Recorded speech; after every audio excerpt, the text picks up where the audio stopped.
আচ্ছা, আজকে আমাদের টপিক হচ্ছে একটা নতুন টপিকটার নাম হচ্ছে ফার্স্ট অর্ডার আরসি সার্কিট। এখন ফার্স্ট অর্ডার আরসি সার্কিট বলতে আগে প্রথমে আমরা কি বুঝি সেটা দিয়ে আসি। আরসি, আর দিয়ে বোঝাচ্ছি ওই সার্কিটে থাকবে রেজিস্ট্যান্স, সি দিয়ে বোঝাচ্ছি ওই সার্কিটে থাকবে ক্যাপাসিটেন্স, কারেন্ট নয় ক্যাপাসিটেন্স। অর্থাৎ একটা সার্কিট থাকবে যেখানে থাকবে হচ্ছে রেজিস্ট্যান্স এবং ক্যাপাসিটেন্স, এবং সার্কিটটার ধরন কি ফার্স্ট অর্ডার। ফার্স্ট অর্ডার মানে বলতেছি কি ডেরিভেটিভ হচ্ছে ফার্স্ট অর্ডারে ডিভি বাই ডিটি, যদি ধরো ডিভি বাই ডিটি, এটা হচ্ছে ফার্স্ট অর্ডার সার্কিট। কিন্তু যদি এমন থাকে ডি স্কোয়ার ভি ডিটি, তাও ওটা কিন্তু ফার্স্ট অর্ডার, ওটা সেকেন্ড অর্ডার হয়ে যাবে। সো আমাদের সার্কিট হবে যে সার্কিটের ভিতরে ভোল্টেজ বা কারেন্টের মানটা ফার্স্ট অর্ডারে থাকবে, সেই ধরনের সার্কিট নিয়ে আমরা কথা বলব। তাহলে আমাদের ফার্স্ট অর্ডার আরসি সার্কিট। তাহলে ক্যাপাসিটার আছে এখানে, তাহলে ক্যাপাসিটার সম্পর্কে আমরা কি জানি সেটা আগে আমরা একটু রিভিউ করব যে ক্যাপাসিটার জিনিসটা কি। ওকে, ক্যাপাসিটার হচ্ছে একটা প্যাসিভ এলিমেন্ট। ক্যাপাসিটার বা ইন্ডাক্টর সবই হচ্ছে প্যাসিভ এলিমেন্ট। এরা কিন্তু কোনো এনার্জি সাপ্লাই দেয় না। আমি যদি এর ভিতরে এনার্জি দিয়ে রাখি তাহলে সে এনার্জি পরে আমাকে রিলিজ করে দিতে পারবে, কিন্তু সে নর্মালি কিন্তু সাপ্লাই দিবে না। আমি যদি কোনো সোর্স লাগাই তাহলে সে এনার্জি স্টোর করতে পারে। ক্যাপাসিটার হচ্ছে আমার ধারক, বাংলা নাম হচ্ছে ধারক। ক্যাপাসিটারের সেই ধারককে বলা হচ্ছে ক্যাপাসিটেন্স। ওকে, এখন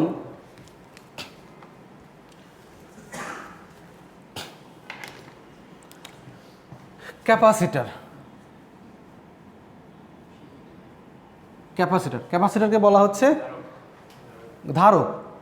এখন একটা ক্যাপাসিটারের এই যে ধারকের মানটা, ক্যাপাসিটেন্সটা কত হবে তা নির্ভর করবে c equal to epsilon a by d. Epsilon a by d অর্থাৎ একটা ক্যাপাসিটার আমি বানাতে চাচ্ছি, সেই ক্যাপাসিটারের মানটা কত হবে তা এইটা দিয়ে নির্ধারণ করা যাবে। এখানে এ হচ্ছে আমি যে ক্যাপাসিটারটা বানাবো, ওই ক্যাপাসিটারের যে প্লেট নিব, ওই প্লেটের এরিয়াটা। অর্থাৎ একটা প্লেট যদি নেই, এখানে একটা প্লেট নেই, এই প্লেটের এরিয়াটাই হবে হচ্ছে ওই এ। আরেকটা প্লেট যদি একইভাবে, মানে দুইটা প্লেট নিয়েছি তো এর মাঝে একটু ডিস্টেন্স আছে, এর মাঝে একটু ডিস্টেন্স দিয়ে এখানে ডি ডিস্টেন্সে আমি রাখছি। অর্থাৎ দুইটা প্লেট কতটুক সেপারেট করে রাখছি সেটা হচ্ছে ডিস্টেন্স। তাহলে দুইটা প্লেট রাখবো, দুইটা প্লেটের মাঝে ডিস্টেন্সে রাখবো, কোনো ডাইইলেকট্রিক ম্যাটেরিয়াল দিতে পারি অথবা শূন্য স্থানও রাখতে পারি। যদি এইরকম একটা সিস্টেম দাঁড় করাই তাহলে সে একটা ক্যাপাসিটারের মতো কাজ করবে, অর্থাৎ সে কিছু এনার্জি সেখানে স্টোর করে রাখতে পারবে। ওকে, সে কিছু এনার্জি স্টোর করে রাখতে পারবে। ওকে, তাহলে সেই ক্যাপাসিটারের ক্যাপাসিটেন্সের মানটা এইটা দিয়ে নির্ণয় করা যাবে। এটা হচ্ছে ফিজিক্যাল প্রপার্টি দিয়ে, অর্থাৎ তার এরিয়া, ডিস্টেন্স এবং তার ম্যাটেরিয়ালের প্রপার্টি, ডাইইলেকট্রিকের প্রপার্টির উপর নির্ভর করে ক্যাপাসিটারের মানটা নির্ধারণ করা গেল। এছাড়াও কারেন্ট বা ভোল্টেজ দিয়ে ক্যাপাসিটারের মানটা নির্ণয় করা যায়। সি কি আবার লেখা যায় c equal to q by v, এই একই কথা।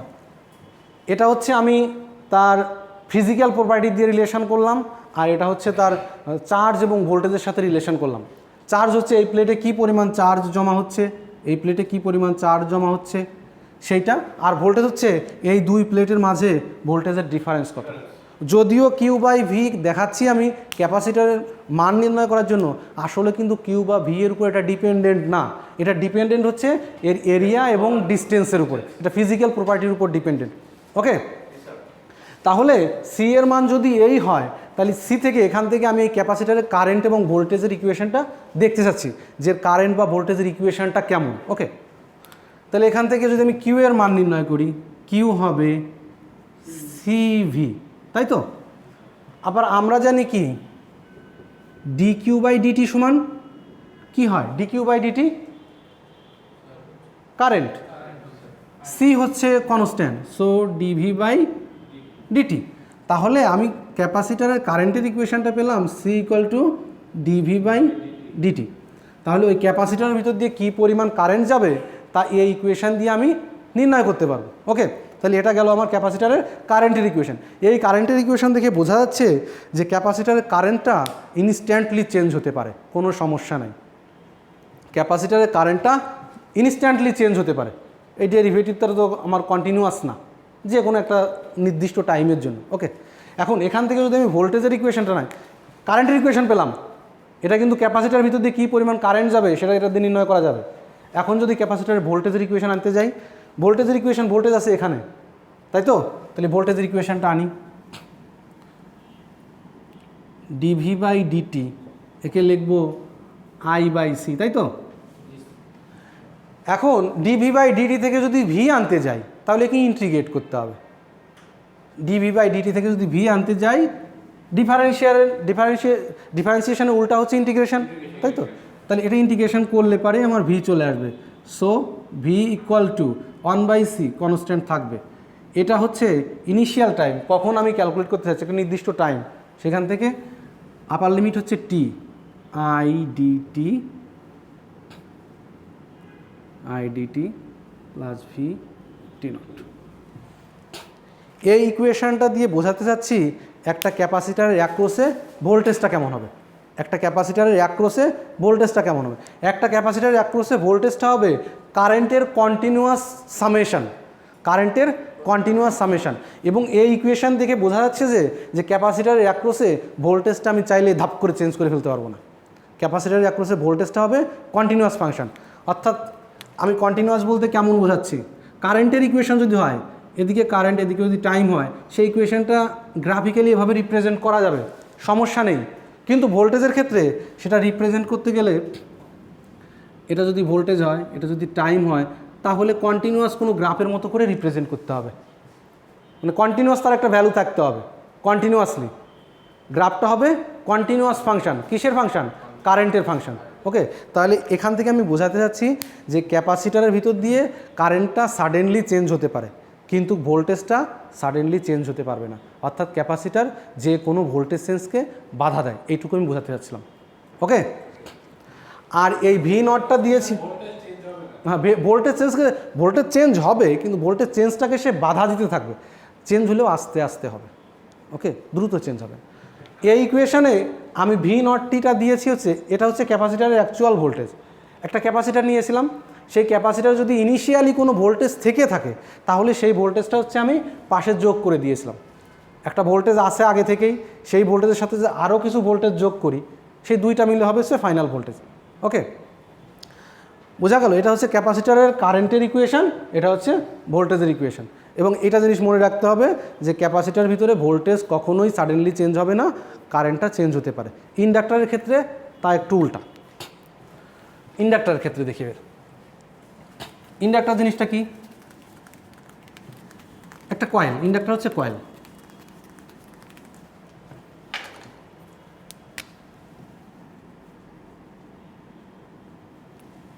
তারের কিছু প্যাসি হচ্ছে একটা ইন্ডাক্টর। এই ইন্ডাক্টরের ভিতরে কারেন্ট বা ভোল্টেজ কেমন হবে তার একটা ইকুয়েশন আমি পেতে যাচ্ছি। ওকে, এখন এই ইন্ডাক্টরেরকে এল দ্বারা প্রকাশ করা হয়। এলের ফিজিক্যাল প্রপার্টির উপরে তার একটা সংজ্ঞা আছে। এল হবে mu n square a divided by l. এটা হচ্ছে ফিজিক্যাল সংজ্ঞা। ফিজিক্যাল সংজ্ঞা মানে ফিজিক্যাল প্রপার্টির উপর নির্ভর করে ইন্ডাক্টরটা কত বড় হবে সেটাতে নির্ণয় করা যায়। ওকে, মিউ এন স্কোয়ার হচ্ছে, এন হচ্ছে ট্রান্স নাম্বার, কতগুলো ট্রান দিয়েছে একটা ইন্ডাক্টর, হ্যাঁ পাক সংখ্যা, হ্যাঁ স্পাইরাল, একটা স্পাইরাল মানে কতগুলো পাক দিয়েছে একটা ইন্ডাক্টর বানানোর জন্য। এবং ওই যে তারটা নিয়েছি পাক দেওয়ার জন্য, ওই তারের ক্রস সেকশনটা কতটুকু এবং তারের লেন্থটা কতটুকু, এই জিনিসগুলো যদি আমার জানা থাকে তাহলে ইন্ডাক্টর কত বড় হবে সেটা আমি ক্যালকুলেট করতে পারব। চিপ, সেমিকন্ডাক্টর চিপ, হ্যাঁ অবশ্যই ইলেকট্রিক্যাল ইঞ্জিনিয়াররা তৈরি করে। কারা? এটার জন্য চায়না রাশিয়া চিপ যারা তৈরি করে, চায়নাতে চিপ তৈরি হয় কিনা আমি জানি না, তবে তাইওয়ানে হয় নাম করা। এই চিপ তৈরি করার জন্য ভ্যাকুয়াম যে ক্লিন রুম দরকার আর যে টেকনোলজির দরকার, আমার মনে হয় চায়নার আছে কিনা আমি জানি না, শিওর। হ্যাঁ তাই আমি এটা শিওর না যে চায়নার আছে কিনা, চায়না থাকবে না, আমি এটা নিয়ে কখনো আমি ইয়ে করি নাই। ও আচ্ছা আচ্ছা, তাই। তবে এটার জন্য ক্লিন রুম দরকার। এত লাখ পার্টিকেলের ভিতরে দেখলে একটা দুইটা পার্টিকেল হচ্ছে ডাস্ট পার্টিকেল থাকতে পারবে, মানে ক্লিন রুম। আমরা যেখানে বসে আছি না, এই রুমটা যদি ক্লিন করতে হয় বহু টাকা খরচ হয়ে যাবে। ডাস্ট পার্টিকেল থাকাই চলবে না, এমন একটা ক্লিন রুম দরকার। সেই সমস্ত জায়গায় মসফেট, ট্রানজিস্টার বা অন্য অন্য জিনিস তৈরি করা। একটা মসফেটের ভিতর যদি সামান্য পরিমাণও ডাস্ট যায় তাহলে এই মসফেটটা কাজ করবে না, যেমনভাবে করার কথা সেভাবে করবে না। বাংলাদেশে ক্লিন রুম নেই, বাংলাদেশে কোথাও মানে শুধুমাত্র ল্যাবের পার্সপেক্টিভে করবে তাও নেই। একটা সাভারে একটা জায়গা আছে ওই সোলার সেল টেল তৈরি করার জন্য মোটামুটি একটু হয়, কিন্তু তাও ভালো হয় না, এফিসিয়েন্সি খুব কম আসে। এই সাভারে অ্যাটমিক এনার্জির একটা জায়গা আছে।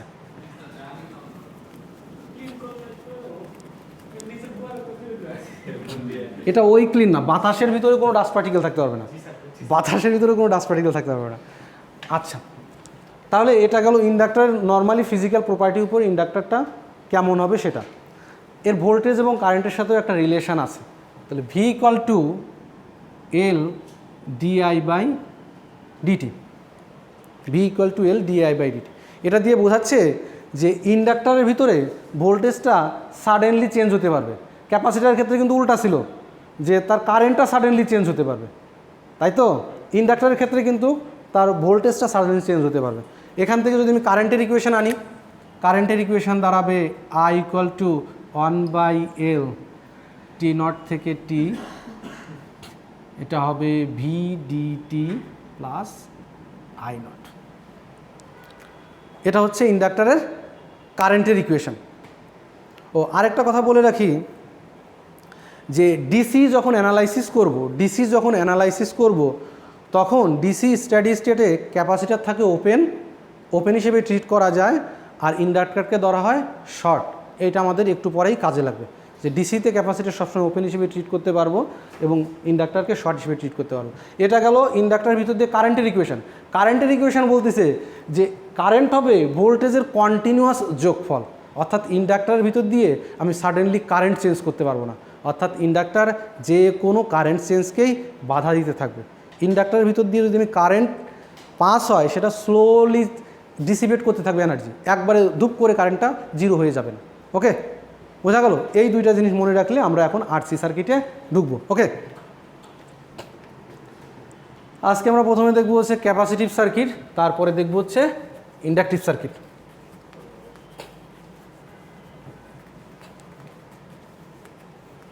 ক্যাপাসিটারটা হচ্ছে এনার্জি স্টোরেজ ডিভাইস, অনেকটা ব্যাটারির মতো, চাইলে আমি এনার্জিকে স্টোর করে রাখতে পারি।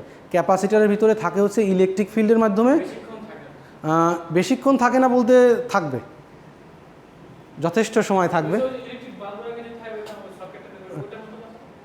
হ্যাঁ হ্যাঁ, ক্যাপাসিটারের ভিতরে চার্জ ধরে রাখতে পারবো অনেক সময়, কোনো সমস্যা নেই।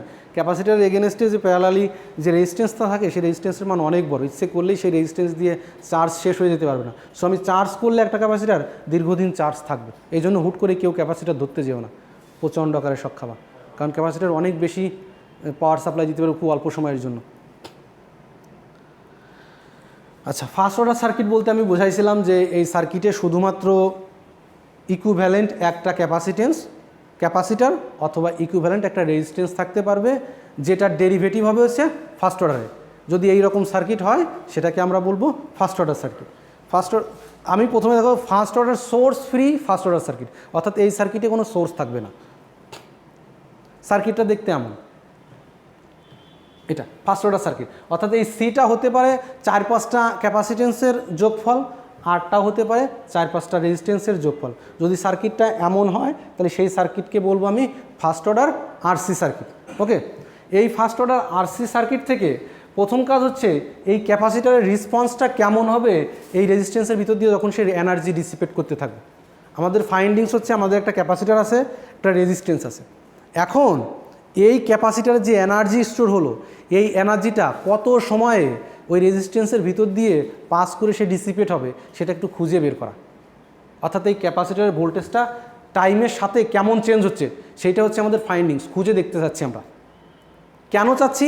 এটার একটা কারণ আছে, কারণ এই এনার্জিটা যদি খুব দ্রুত এখানে ডিসচার্জ হয় তাহলে আমি বলতে পারবো সার্কিটটা আমার কুইক রেসপন্স করতেছে, অর্থাৎ যে সার্কিটটা বানাইলাম সেটা রেসপন্স টাইম অনেক ফাস্ট। যদি এই সার্কিটটার ভিতরে এনার্জিটা খুব স্লো যায় তাহলে খুব স্লো। আমার ডিজাইনের পার্সপেক্টিভে আমি কী ধরনের বানাবো সেটা হচ্ছে আমি বের করবো। ওকে, তাহলে বের করি। এই আমার সার্কিট এঁকে রাখি। আমাদের টার্গেট কি? ক্যাপাসিটারের অ্যাক্রসে ভোল্টেজ বের করা। ক্যাপাসিটারের ভোল্টেজটা কেমন হবে সেটা হচ্ছে আমাদের খুঁজে বের করতে হবে।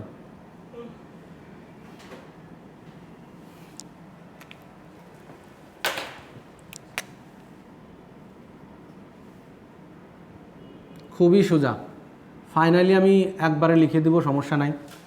আচ্ছা, যদি সার্কিটটা এমন থাকে, এই সার্কিটে ক্যাপাসিটার এগেনস্টে একটা ভোল্টেজ আছে, যে ভোল্টেজটার নাম দিচ্ছি হচ্ছে ভিসিটি। এই ভিসিটি কত হবে সেটা হচ্ছে আমাকে খুঁজে বের করতে হবে। খুঁজে বের করার জন্য প্রথমে আমার হাতে কি আছে, এটা একটা নোড, এটা একটা নোড, নোড থেকে দুইটা কারেন্ট বের হচ্ছে, ওই নোডে একটা কেসিএল অ্যাপ্লাই করলে হবে আইসি প্লাস আই আর, ছোটো হাতে লিখি, I r equal to zero, equal to zero. এখন আইসি ক্যাপাসিটারের কারেন্টের ইকুয়েশান কী ছিল দেখো, ক্যাপাসিটারের কারেন্টের একটা ইকুয়েশান আমি বলছি, ক্যাপাসিটারের কারেন্টের ইকুয়েশান কী ছিল, c dv divided by dt, তাই তো? এটা ছিল ক্যাপাসিটারের কারেন্টের ইকুয়েশান। যেহেতু সার্কিটে এই ধরনের একটা ডেরিভেটিভ চলে আসছে, এই জন্য এই ধরনের সার্কিটকে বলা হচ্ছে first order circuit. Okay, v divided by r equal to zero. এটাকে আমি এখন একটু সাজাই গুছাই লিখি। আমি এই ভি এর মান বের করবো, আমি হচ্ছে ভি এর মান বের করবো, dv dt equal to minus v divided by R c. এই সিটাকে নিচে নিয়ে গেছি, এখন এই ভিটাকে নিচে নিয়ে আসি, DV divided by V minus DT divided by R C.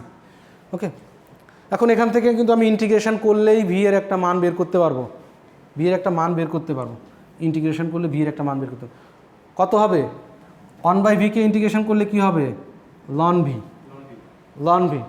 ওকে, আর এখানে হবে মাইনাস টি আর সি, একটা কনস্ট্যান্ট থাকবে লন ভি নট। এটাকে ফাইনালি যখন আমি ইকুয়েশানটা ফাইনালি আর আমি না দেখাই, কারণ এই ইকুয়েশানটা দেখায় আমার খুব বেশি লাভ হবে না, এটা ফাইনালি যখন আমি একটা ইকুয়েশান দাঁড় করাবো, সেটা হচ্ছে ভিটি, অর্থাৎ টাইমের সাথে রিলেটেড, ক্যাপাসিটার অ্যাক্রসে ভোল্টেজটা টাইমের সাথে রিলেটেড। ওকে, তাহলে ভিটি ইকুয়াল টু, এই ভি নট থাকবে এখানে e to the power minus T divided by R C. এইটা হচ্ছে ক্যাপাসিটারের ভোল্টেজে কীরকম হবে টাইমের সাপেক্ষে তার একটা ইকুয়েশান, তার একটা ইকুয়েশান। এই ইকুয়েশানটাকে যদি আমি প্লট করি, এই ইকুয়েশানটাকে যদি আমি প্লট করি, ঠিক আছে, এই ইকুয়েশনটাকে যদি আমি প্লট করতে চাই,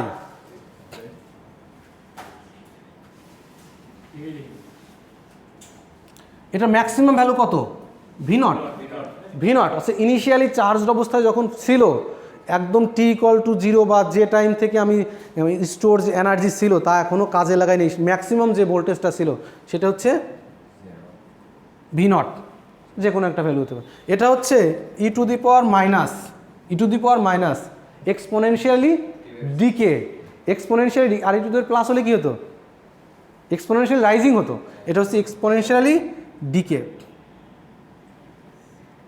এদিকে হচ্ছে টাইম। তাহলে একটা ক্যাপাসিটার যখন চার্জড অবস্থায় ছিল, সেই চার্জ অবস্থায় তার সঙ্গে আমি যখন একটা রেজিস্ট্যান্স লাগিয়েছি, তখন সেই রেজিস্ট্যান্সের ভিতর দিয়ে ভোল্টেজটা এই রকম গ্রাফিক্যালি সে ডিকে করতে থাকবে। এখন একটা কথা এখানে আছে, এখানে একটা টার্মস আছে আর সি, আর সি, এই আর সির নাম হচ্ছে, হ্যাঁ, টাইম, টাইম কনস্ট্যান্ট টাউ, এর নাম হচ্ছে tau equal to r c. আচ্ছা, কি বললে, আর ইন্টু সি, তাই তো? ও আর সি তুমি নিচে ভাবছো সাফিক্স, সাফিক্স ভাবছো না, সাফিক্স না, আর সি, রেজিস্ট্যান্স ইন্টু ক্যাপাসিটেন্স। এই রেজিস্ট্যান্স ইন্টু আরসি সার্কিটের রেজিস্ট্যান্স ইন্টু ক্যাপাসিটেন্সকে বলা হয় টাইম কনস্ট্যান্ট। আরসি সার্কিটের রেজিস্ট্যান্স এবং ক্যাপাসিটেন্সকে গুণ করলে যেটা পাওয়া যায় সেটাকে বলছে টাইম কনস্ট্যান্ট। এই টাইম কনস্ট্যান্ট জিনিসটা কি, টাউ, টাউ জিনিসটা বোঝাচ্ছে, টাউ জিনিসটা বোঝাচ্ছে একটা সার্কিটের ক্যাপাসিটারের ভোল্টেজ যা ছিল তার থেকে 36.8% ভোল্টেজ যে সময়ের ভিতরে আসবে। আগে যদি 100 ভোল্ট থাকে, সেই 100 ভোল্ট থেকে নেমে 36.8 ভোল্টে আসতে যে সময় লাগবে সেই সময়টাকে বলা হচ্ছে টাইম কনস্ট্যান্ট। অর্থাৎ এই টাউয়ের মানের উপর নির্ভর করে সার্কিটটা কত দ্রুত রেসপন্স করবে তার মান নির্ধারিত হয়। যদি টাউয়ের মান বড় হয়, টাউয়ের মান বড় হয়, তাহলে এটা কিন্তু আস্তে আস্তে উপরে উঠতে থাকবে। অর্থাৎ তার ডিসচার্জ হতে সময় লাগতেছে বেশি, কারণ টাইম কনস্ট্যান্ট বেশি, ডিসচার্জ হতে সময় লাগতেছেও বেশি। সো টাউ দিয়ে আমি বুঝতে পারবো একটা সার্কিট কত দ্রুত রেসপন্স করতেছে টাউয়ের মান থেকে। এটা হচ্ছে একটা ফিক্সড মান, এটা ক্যালকুলেশন করে দেখা গেছে যে ওই টাউয়ের মান দিয়ে বোঝাচ্ছে একটা টাইম কনস্ট্যান্টে, অর্থাৎ নির্দিষ্ট একটা সময়ে, সে সময় 1 সেকেন্ড হতে পারে, 5 সেকেন্ড হতে পারে, অর্থাৎ টাউয়ের মানটা যদি 1 সেকেন্ড, 2 সেকেন্ড, 5 সেকেন্ড হয়, টাওয়ার মান যদি 5 সেকেন্ড হয়, তাহলে বোঝা যাবে যে এই ক্যাপাসিটারের ভোল্টেজটা 5 সেকেন্ডে 36.8% কমে যাবে। মানে 100 হলে সেটা 36.8%-এ চলে আসবে, মানে মোটামুটি কথা 100 হলে 36-এ চলে আসবে সে। কোনো সার্কিট যদি 100 ভোল্ট আসে, দেখা গেলো তার টাওয়ের মান 1, তার মানে 1 সেকেন্ডের ভিতরে সে 36 ভোল্টে চলে আসতে পারবে। কিন্তু যদি টাওয়ের মান 5 হয়, তাহলে 5 সেকেন্ডে 36 ভোল্টে আসবে, তার মানে রেসপন্সটা স্লো। টাওয়ের মান দিয়ে আমরা বুঝতে পারবো এর রেসপন্সটা কেমন। ওকে, হ্যাঁ, প্র্যাকটিক্যালি একটা সার্কিট যখন সলভ করতে যাব, তখন আমি সার্কিটের ভিতরে এনার্জিটা কত সময় স্টোর অবস্থায় থাকবে, আমার দেখা গেলো কিছু সময়ের জন্য একটা এনার্জি স্টোর থাকার দরকার আছে সার্কিটে, ওই টাইম কনস্ট্যান্টের মানের উপর নির্ভর করেই আমি সার্কিটটা ডিজাইন করব। আমার দরকার হচ্ছে 1 সেকেন্ড পরিমাণ এনার্জি যাতে থাকে ওই সার্কিটের ভিতরে, কিন্তু দেখা গেলো 0.5 সেকেন্ডে এনার্জিটা পুরাই গেছে, তাহলে তো সার্কিটটা কাজ করবে না। সো ডিজাইনটা আমি এমনভাবে করব যাতে টাইম কনস্ট্যান্টের ওই মানটা সবসময় ঠিক রেখে এনার্জিটা স্টোর করতে পারি আমি। ওকে, আমি একটু সার্কিট সলভে যাই। এটুকুই হচ্ছে বোঝার পার্ট ছিল, এই বোঝার পার্টটা একটু 2-1টা ম্যাথ করে আমি ছেড়ে দেবো, সমস্যা নেই। এই গ্রাফটা কিন্তু গুরুত্বপূর্ণ, এই গ্রাফটা কিন্তু একটু বুঝে শুনে এক্সপ্লেন। হ্যাঁ, এই গ্রাফটা টাইম কনস্ট্যান্ট কি, একটা ভোল্টেজ, একটা ক্যাপাসিটারের ভোল্টেজের কার্ভটা একটু এক্সপ্লেইন করে দেখাও, এটা কিন্তু আসতে পারে।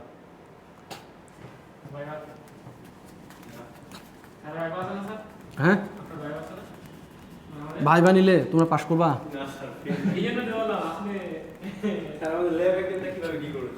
ওটা দেখি আমরা আলোচনা করব, সমস্যা নেই। এখানে সব বলা আছে, একটু পড়ে নি। ওকে, মনে করো আমাদের এরকম একটা সার্কিট দেওয়া আছে, বলা আছে এই সার্কিট, এটা হচ্ছে সোর্স ফ্রি সার্কিট, এই সার্কিটে কোনো সোর্স নেই আপাতত, কিন্তু বলা আছে যে এই ক্যাপাসিটারটা t<0-তে 15 ভোল্টে চার্জ করা আছে, অর্থাৎ এই ক্যাপাসিটারের ভোল্টেজ এখন 15। ক্যাপাসিটারের ভোল্টেজ যদি 15 থাকে, তাহলে বের করতে বলছে যে এই Vx-টা কত হবে, ভিসিটা টাইমের সাপেক্ষে কত হবে। মানে নর্মাল অবস্থায় ছিল তার ভোল্টেজ 15, যখন হায়েস্ট পিক ভ্যালু ছিল তখন সে ছিল 15। এখন t>0-তে এসে যখন সার্কিটে লাগালাম, তখন ওই ভোল্টেজটা ভিসি অর্থাৎ টাইমের সাপেক্ষে ভোল্টেজটা আমাকে দেখাইতে হবে। একটা দেখাইতে হবে Vx, অর্থাৎ এখানকার ভোল্টেজ কত হবে, ক্যাপাসিটারের অ্যাকচুয়াল ভোল্টেজ টাইমের সাপেক্ষে কত হবে, আর দেখাইতে হবে এখান দিয়ে কী পরিমাণ কারেন্ট যাচ্ছে সেটা বের করতে হবে। ওকে, তাহলে সার্কিটটা একটু এঁকে ফেলতে হবে, কীভাবে সলভ করা যায় সেটা একটু দেখি। এখানেও আছে একই জিনিস আছে, এখানেও একই জিনিস আছে, সমস্যা নেই।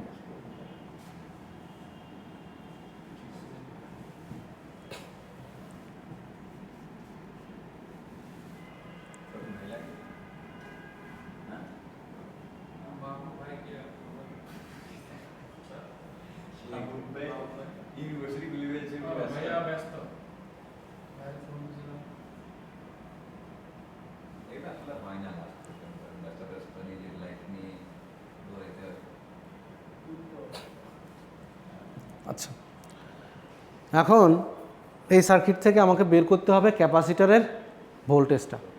ক্যাপাসিটারের ভোল্টেজ বের করতে গেলে ইকুয়েশনটা কেমন ছিল একটু দেখি। ইকুয়েশনটা সাইডে লিখে ফেলো, VCT = V0 e⁻t/τ, যেখানে টাউ হচ্ছে RC, তাই তো? ইকুয়েশনটা তো এমনই ছিল। তাহলে আমাকে বের করতে হবে সি এর মান, আমি জানি, আমি টাউ বের করতে চাচ্ছি কেন, ক্যাপাসিটারের ভোল্টেজটা বের করতে চাচ্ছি। ভোল্টেজটা বের করতে গেলে V0 এর মান দেওয়া আছে 15 ভোল্ট, V0 এর মান দেওয়া আছে 15 ভোল্ট। এখন আমাকে বের করতে হবে টাউয়ের মান। টাউয়ের মান বের করতে গেলে আমাকে লাগবে এই সার্কিটের টোটাল রেজিস্ট্যান্স কত, অর্থাৎ ইকুইভ্যালেন্ট রেজিস্ট্যান্স আমাকে ক্যালকুলেট করতে হবে। কোথা থেকে? এই ক্যাপাসিটারের দুই মাথা থেকে যদি আমি দেখি, অর্থাৎ যখন এই ক্যাপাসিটার নাই তখন কি পরিমাণ রেজিস্ট্যান্স আছে এই সার্কিটে সেটা বের করতে হবে। আর ইকিউ কত হবে, এখানে আর ইকিউ কত হবে বলেন। আমি এখানে এই এ এবং বি পয়েন্টের মাঝে দেখতে যাচ্ছি, এ এবং বি পয়েন্টের মাঝে টোটাল রেজিস্ট্যান্স কত আছে, ইকুইভ্যালেন্ট রেজিস্ট্যান্স কত হবে তানভীর? ই এর বি এর মাঝে ইকুইভ্যালেন্ট রেজিস্ট্যান্স কত আছে ওখানে দেখা যাবে না? হ্যাঁ এখানে দেখে বলো। আচ্ছা ওই সার্কিটটা কত হবে এ এবং বি এর মাঝে? এটা হচ্ছে এ পয়েন্ট, এটা বি পয়েন্ট। তো সোজা হিসাব, কয়টা প্যারালাল পাথ আছে? দুইটা প্যারালাল পাথ আছে। 12 আর 8 যোগ হবে, 12 আর 8 যোগ হয়ে কত হবে? 20 হবে। 20-এর সঙ্গে 5 আছে প্যারালাল, তাহলে এই আর হবে আর ইকিউ, আর ইকিউ হবে 20 প্যারালাল 5, এটা কত হবে? 4 ওহম। হ্যাঁ আর আর ইকিউ এর মান হচ্ছে 4 ওহম, অর্থাৎ এ এবং বি পয়েন্টের মাঝে রেজিস্ট্যান্স আছে 4 ওহম। তাহলে সার্কিটটা কেমন হবে এখন? সার্কিটটা হবে এখন, এটা হচ্ছে 4 ওহম, এখানে ক্যাপাসিটার আছে হচ্ছে কত? 0.1 ফ্যারাড। আমি সার্কিটটাকে এরকম করে কনভার্ট করে ফেললাম, তাই না? এই যে ফ্যারাডে, আচ্ছা ক্যাপাসিটারের মান দেওয়া আছে 0.1 ফ্যারাডে। ক্যাপাসিটারের এসআই ইউনিট কি? ফ্যারাড। ফ্যারাড, হ্যাঁ। আচ্ছা তাহলে আমি ক্যাপাসিটারের ক্যাপাসিটেন্সটা জানি 0.1 এবং রেজিস্ট্যান্সটা জানি, তাহলে টাউ কত হবে?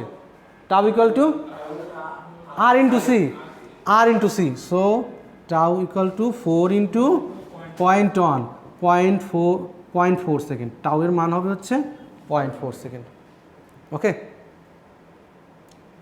তাহলে ভিটি হবে ভিসিটি, ক্যাপাসিটারের ভোল্টেজ হবে, ইনিশিয়াল ভোল্টেজ কত ছিল? দেয়া আছে 15 ভোল্ট, 15 ইনিশিয়াল ভোল্টেজ হচ্ছে 15 e to the power minus T divided by 0.4। 1 divided by 0.4 কত হয়? 0.4 25 না না 25 না 2.5, 1 ডিভাইডেড 0.4 2.5 হবে। তাহলে এটা বোধ হয় 15 e to the power minus 2.5 টি, এটা হচ্ছে এত বার। এটা হচ্ছে ক্যাপাসিটারের ভোল্টেজের ইকুয়েশান, অর্থাৎ এই ক্যাপাসিটারে এখন কি পরিমাণ ভোল্টেজ টাইমের সাপেক্ষে দেখা যাচ্ছে সেটা হচ্ছে এটা। আমি ভিসি ক্যালকুলেট করছি, তাহলে ভিএক্স কত হবে? আমি এই ভিসিটা জানি, ভিসিটা এখন কত? 15 ইন্টু, এ কিন্তু স্পেসিফিক কোনো মান না। আমি যদি নির্দিষ্ট টাইমের কথা চিন্তা করি তাহলে স্পেসিফিক মান পেতাম, কিন্তু এটা জেনারেল ফর্মে দিয়েছি। 1 সেকেন্ড, 2 সেকেন্ড, 3 সেকেন্ড, যে কোনো টাইমের সাপেক্ষে টি বসাইলে পাবো। ওকে, আমি এখন দেখতে চাচ্ছি এই ভিএক্সটা কত হবে। আমি এখানকার ভোল্টেজ জানি, তাহলে ভিএক্সটা কত হবে তানভীর? কত, মানে তুমি একটা বলো কোন রুলসে যাব আমি? Exactly voltage divider rule. আমি এ এবং বি পয়েন্টের এগেনস্টে ভোল্টেজটা জানি, তাহলে এইখানে ভিএক্সটা কত হবে? ভোল্টেজ ডিভাইডার রুল, সে আগের নিয়মেই তো করতেছি। ভিএক্স ইকুয়াল টু হবে 12 ডিভাইডেড বাই 20 ইন্টু ভিসিটি, এই ভোল্টেজটা হয়ে গেল। সো ভিএক্স বের হয়ে গেছে। এটা হচ্ছে ভোল্টেজ, এটা হচ্ছে ভোল্টেজ ইউনিট লিখছি, অন্য কিছু না। ওকে, তাহলে ভিএক্সটা আমি পেয়ে গেলাম। আর একটা জিনিস বের করতে বলছিল, আই নট, কি পরিমাণ কারেন্ট যাচ্ছে সেই কারেন্টটা আমাকে বের করতে বলছে। ওকে, আই নট বের করার জন্য কি বুদ্ধি করা যায়?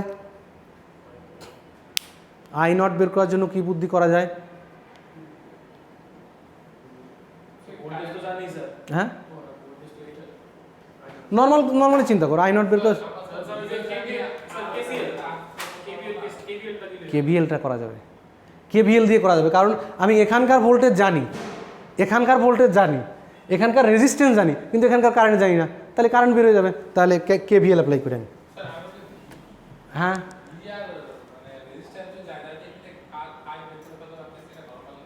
আপনি ভি এইখান থেকে এখানে বের করতে পারবেন, সমস্যা নেই। এখানকার ভোল্টেজ জানেন, আপনি ওটাও করতে পারবেন। দুইটাকে বিয়োগ করে দিয়ে 8 দিয়ে ভাগ করে দেবেন, ওই একই জিনিস।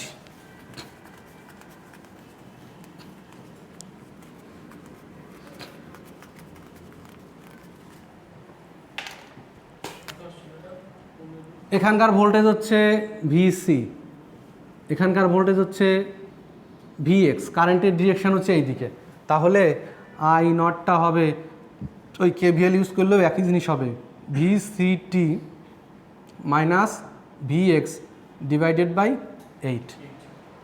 এখন এই ভিসিটির মান যা পেয়েছি তাই বসিয়ে দেবো, ভিএক্সের মান যা পেয়েছি তাই বসিয়ে দিব, এখান থেকে 8 দিয়ে ভাগ করে দিলে যা আসবে সেটাই হচ্ছে আমার আনসার।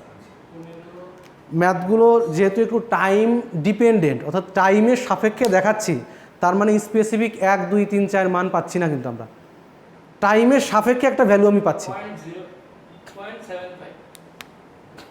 আচ্ছা, ভিসিটির মান কত ছিল? 15 e⁻⁻² 2.5 টি, আর ভিএক্সের মান কত ছিল?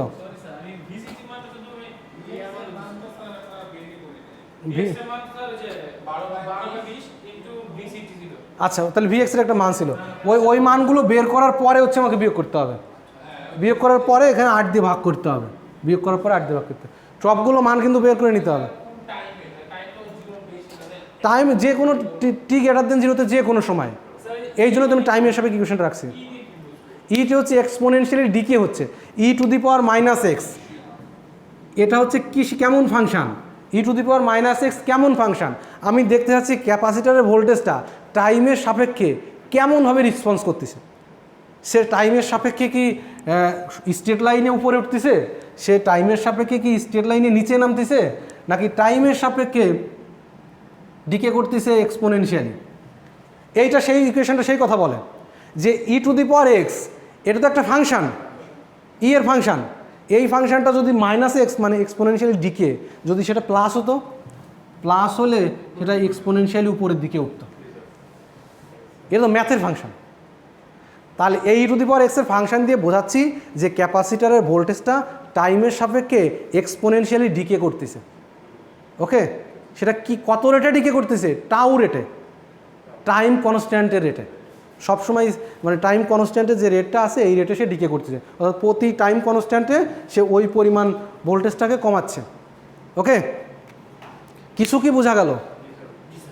আমি হচ্ছে এখানে ক্যাপাসিটারের মানে ক্যাপাসিটারের রেসপন্সটা কেমন হবে সার্কিটে, ফার্স্ট অর্ডার সার্কিটে যখন আমি এলিমেন্টগুলো কানেক্ট করতেছি তখন ক্যাপাসিটারের ভিতরে যে স্টোরড এনার্জি আছে সেই এনার্জিটা কীভাবে সার্কিটের ভিতর ডিসিপেট হচ্ছে তার কারেন্ট বা ভোল্টেজের ইকুয়েশনটা একটু দেখতে যাচ্ছি, কী পরিমাণ সময় নিচ্ছে ক্যাপাসিটারটা সার্কিটের ভিতরে এনার্জিটা ডেলিভার করতে।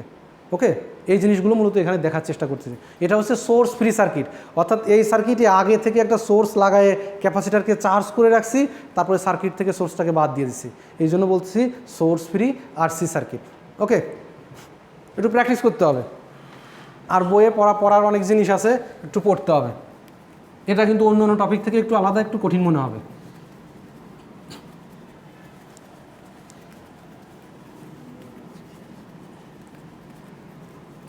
একটু আপনাদের একটু জাজ করার চেষ্টা করি আমি, এই ম্যাথটা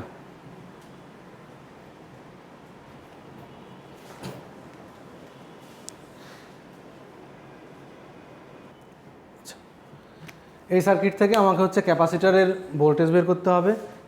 ক্যাপাসিটারের একটা ইনিশিয়াল ভোল্টেজ দেয়া আছে, সেই ভোল্টেজ ইউজ করে আমাকে ক্যাপাসিটারের ভোল্টেজটা বের করতে হবে। ওকে, ক্যাপাসিটারের ভোল্টেজের ইকুয়েশান ছিল হচ্ছে VCT equal to V naught, capacitor initial voltage e⁻⁻t/টাউ, টাউ হচ্ছে টাইম কনস্ট্যান্ট। ওকে, এই টাইম কনস্ট্যান্টের ভিতরে একটা জিনিস আছে টাউ ইকুয়াল টু R/C। এই আর এর মানটা যদি এই সার্কিট থেকে আমি বের করতে পারি তাহলে বাকি জিনিসগুলো আমার জানা, তাই তো? তাহলে আর এর মানটা হচ্ছে প্রথমে আমাকে বের করতে হবে। আর এর মান বের করতে হবে কোন দুই পয়েন্টে? এই ক্যাপাসিটার যেখানে লাগানো আছে এ পয়েন্ট এবং বি পয়েন্টের মাঝে কি পরিমাণ রেজিস্ট্যান্স আছে সেই রেজিস্ট্যান্স আমাকে ক্যালকুলেট করতে হবে। তাহলে 12 আর 6 প্যারালাল আছে, এটা কত হবে? 4, 4-এর সঙ্গে 8 আছে সিরিজে, তাহলে এই আর হবে Req ইকুয়াল টু 12 ওহম। ওকে, তাহলে টাও কত হবে? আর যদি এত হয় তাহলে টাও কত হবে? এখানে 12 × 1/3, তাহলে টাও হচ্ছে 4 সেকেন্ড। মনে রাখতে হবে আর কিন্তু ওহমে থাকতে হবে, ক্যাপাসিটেন্সের মান কিন্তু ফ্যারাডে থাকতে হবে, তাহলে আসবে সেটা সেকেন্ডে। ওকে, তাহলে এখন এইখানে আমি দুইটা মানই পেয়ে গেছি, ভোল্টেজের মান ইনিশিয়াল ভোল্টেজ দেওয়া আছে 45 এবং টাউয়ের মানটা পেয়ে গেছি। তাহলে ইকুয়েশনটা দাঁড়াবে, এখান থেকে লিখি 45 e⁻t ডিভাইডেড বাই 4 এত ভোল্ট। এটাকে লেখা যায় 45 e⁻⁻.25 t ভোল্ট। সো ক্যাপাসিটারের ভোল্টেজ হচ্ছে এটা। এখন ক্যাপাসিটারের ভোল্টেজ জানি, এখন বের করতে হবে এই রেজিস্ট্যান্সের ভোল্টেজটা তাহলে কত হবে। তাহলে ভিএক্স বের করতে হবে। এখন আমাকে ভিএক্স বের করতে গেলে আমাকে ভোল্টেজ ডিভিশন রুল ব্যবহার করতে হবে। ভোল্টেজ ডিভিশন রুল ব্যবহার করতে গেলে অসুবিধা কোথায়? অসুবিধা হচ্ছে ভোল্টেজ ডিভিশন রুল হচ্ছে সিরিজ সার্কিটের ক্ষেত্রে প্রযোজ্য, কিন্তু এখানেও তো একটা প্যারালাল পাথ আছে। এই জন্য এখানে দেখো এই ভিএক্সটা হচ্ছে 12-র সাথেও একই। সো এই 12 এবং 6কে প্যারালাল করে ফেলবো। প্যারালাল করে যে ভোল্টেজটা আসবে সেটাও ভিএক্স। সো ভিএক্স হবে 12 এবং 6কে প্যারালাল করলে কত হবে? 4। সো এই 4-এর এগেনস্টে ভোল্টেজ দেখতে পাচ্ছি 4 ডিভাইডেড বাই 12 ইন্টু ভিসিটি। ভিসিটির মান কত? 45 e⁻⁻.25 t। 3×4 12 কত হয় এটা ফাইনালি? 15 e⁻.25 t volt. এটা হচ্ছে এই 6 ওহম রেজিস্ট্যান্সের এগেনস্টে কী পরিমাণ ভোল্টেজ আছে সেটা ফাইন্ড আউট করলাম। এখন বের করতে হবে আই নট। এই ভিএক্সটা জানি, ভিসিটা জানি, তাহলে আই নটটা হবে vx minus vc divided by 8। যা আসবে তাই হবে আনসার। জিনিসটা কিন্তু কত আসে? -3.75 e⁻⁻.25 t। সহজ একটা জিনিস। সোর্স ফ্রি সার্কিটে খুব বেশি ঝামেলা থাকে না, দেখলেই বোঝা যাবে। খালি একটা জিনিস ঝামেলা করতে হয় যে আমার ইকুইভ্যালেন্ট রেজিস্ট্যান্সটা বের করতে হয়। এটা কীভাবে বের করতে হবে সেটা একটু বুঝে নিতে হবে, এবং কোন 2 পয়েন্টের মাথায় ইকুইভ্যালেন্ট সার্কিটটা বের করবো সেটা দেখতে হবে। ওকে হৃদয়, তুমি কিন্তু একটু চেষ্টা করলেই পারবা। তুমি পরীক্ষার দিন অনেক চেষ্টা করছিলে, তাতেই একটু কাজ হয়েছে। পরীক্ষার আগে আরও চেষ্টা করলে আরও বেশি কাজ হয়। ওকে, তাহলে আমরা দেখলাম সোর্স ফ্রি আরসি সার্কিট। আগামীকাল হয়তো আমরা সোর্স ফ্রি আরএল সার্কিট অর্থাৎ ইন্ডাকটিভ সার্কিট দেখে মোটামুটি সিলেবাসটা শেষ করে দেবো। আমি একটু অপ অ্যাম্প সম্পর্কে একটু বলার ইচ্ছা আছে। অপ অ্যাম্পটা কীভাবে কাজ করে, অ্যাম্পলিফায়ার, অপারেশনাল অ্যাম্পলিফায়ার হিসেবে কীভাবে কাজ করতে পারে একটু দেখাবো। দেখি কি করানো যায়, তবে ল্যাব নিয়ে কথা হবে, এটা শিওর। ওকে,